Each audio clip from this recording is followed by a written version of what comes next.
Welcome back to our monthly series with Greg McGeorge from JMI Wealth. Greg has over 35 years of experience in financial markets, both here and in London, and JMI Wealth hold over $6 billion in investment. Today we're talking about one of Greg's favourite subjects, which is around volatility and options, which is an area he worked in London. And so if you want to find out more or connect with Greg, then please do head over to jmiwealth.co.nz. Thank you.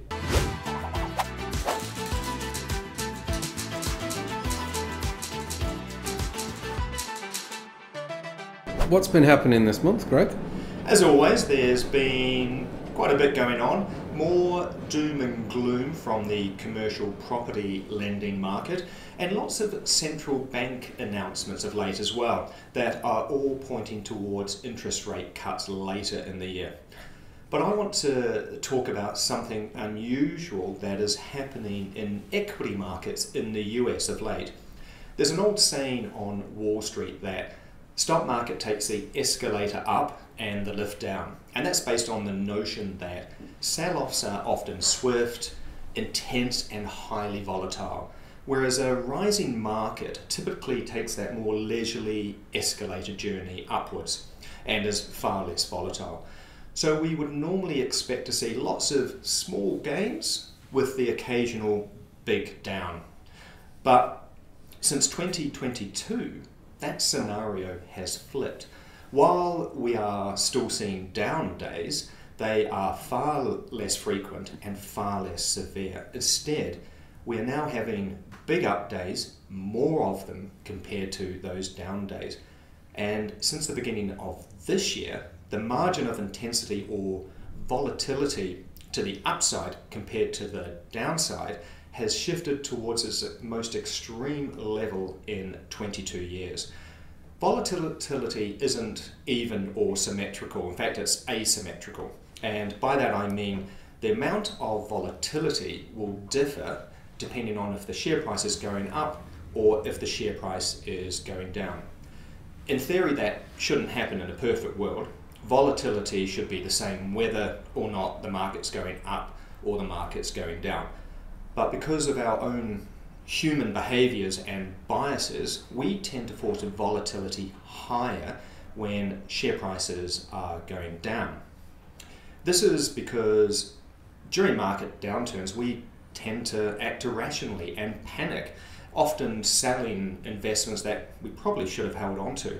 And that leads to a sharper and more pronounced price decline, therefore meaning that volatility is usually highest during a sell-off. But as I mentioned, that's all changed, and the reversal of that typical relationship between volatility and market direction. Now volatility is higher when the share prices are going up than it is when it's going down. It's as if the market is now taking the escalator down and the lift up.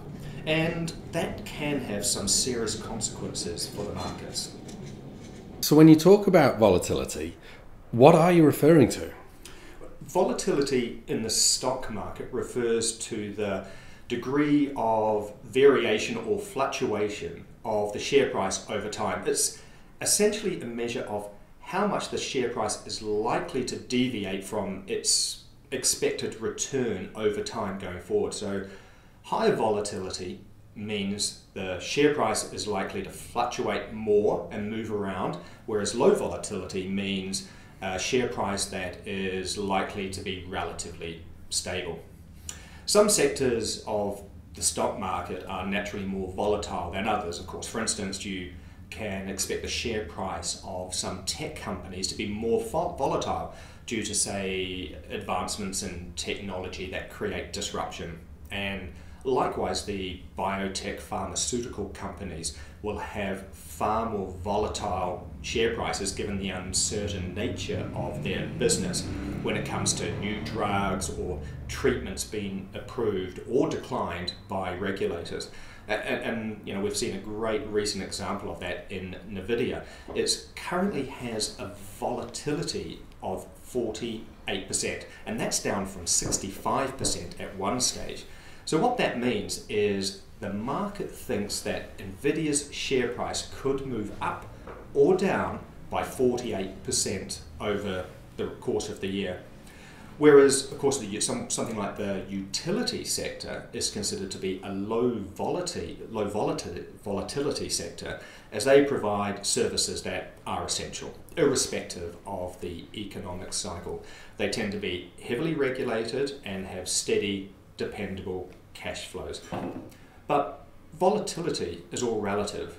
While the current stock market gains have generated high volatility when they're going up, volatility overall has actually been really, really low for some time now. And that's really unusual, especially when you factor in some of the things that are going on, like the current geopolitical risks. We're now talking about stickier inflation, and some central banks have kept interest rates higher for longer than perhaps markets thought they would. Having low volatility sounds like a good thing, though. Yeah, that's a good point. Having low volatility is often perceived as a sign of stability in the markets. But the problem is it can also encourage unwanted behaviours from traders and investors. During periods of low volatility, investors may become complacent and underestimate risks. The low volatility environment can create a false sense of security, and that can lead to investors taking on excessive risk, over leveraging, or just speculating. And this can also contribute to asset bubbles and ultimately market corrections when volatility inevitably does come back. Anytime there's a major market correction, you will always hear someone saying how people got too complacent and that they thought the market would continue doing what it's always been doing. So they make bigger and bigger bets on that outcome, which they believe were low risk. But those bets turned out to actually be far riskier than they thought. Are there any signs of complacency and other unwanted behaviours returning? Yeah, there are actually. We've started to see the re-emergence of an old Wall Street favourite trade that was last around in 2018, and it didn't end too well for investors back then. It involves selling volatility and is often referred to as picking up pennies in front of the steamroller. Think of selling volatility in the same way an insurance company would sell you an insurance policy, protection. Selling volatility is selling insurance in exchange for premium income in the hope that nothing ever goes wrong. And it works great when the market keeps doing the same thing day after day with low volatility, as we have seen of late. The most common form of selling volatility involves selling options on individual shares. So when you sell options, you receive the small premium for the risk you are then taking on. And option selling strategies look absolutely fantastic when volatility stays low. You make these steady returns, you keep collecting the income premium, and at the same time hoping that no one claims on your option. And it was this strategy that was the key factor in the stock market plunge in early 2018, when investors in these option selling funds were completely wiped out. So now they're back, albeit with a slightly different guise, but on a much, much larger scale.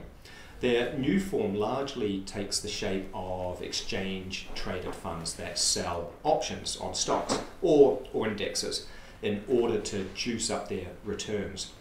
Investments in these products have almost quadrupled in the last 2 years and now sit at somewhere around 64 billion US dollars.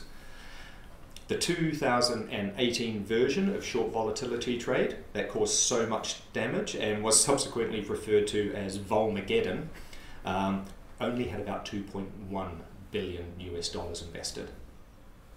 So if retail investors are flocking to to invest in these funds, and they're selling the options, who's on the other side? Who's buying these options? Well, I don't remember, last month we touched very briefly on black swan events. So these are events that come as a complete surprise to the market and have a major financial impact.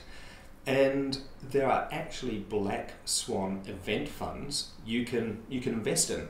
These funds are in effect the complete opposite to the short volatility funds, as they are big buyers of volatility in the hope that there will be a sudden and major move in the market.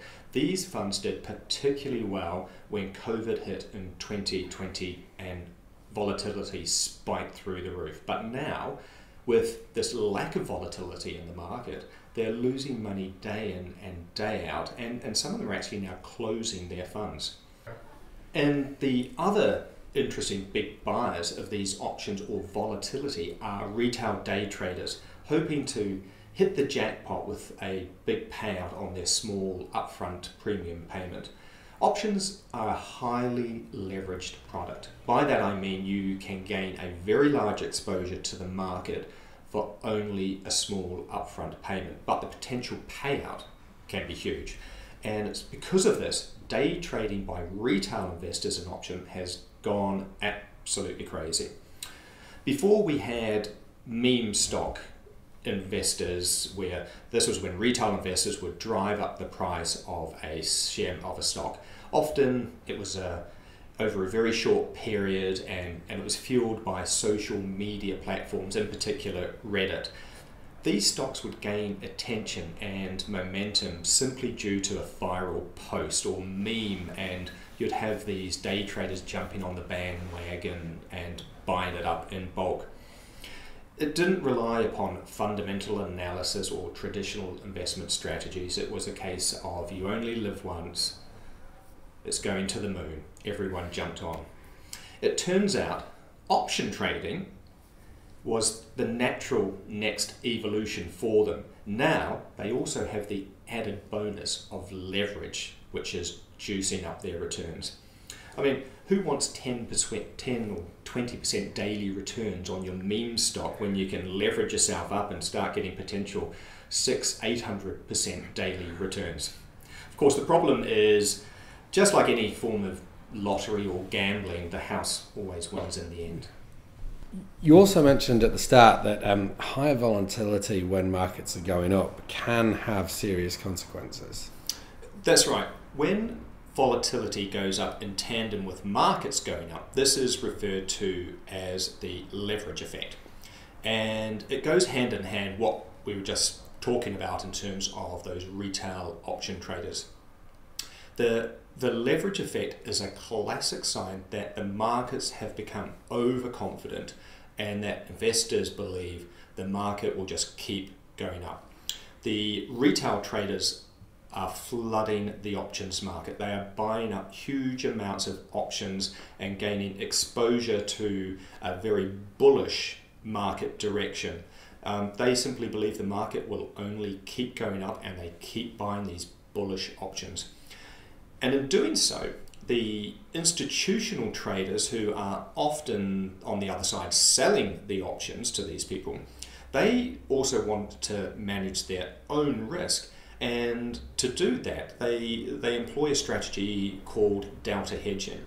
So when you sell call options, you essentially become short the market or short the underlying asset. So to hedge this exposure, the option sellers end up actually buying a small portion of the underlying asset, and in do so, rather ironically, help to keep forcing the price up for these day traders. It sort of becomes self-reinforcing.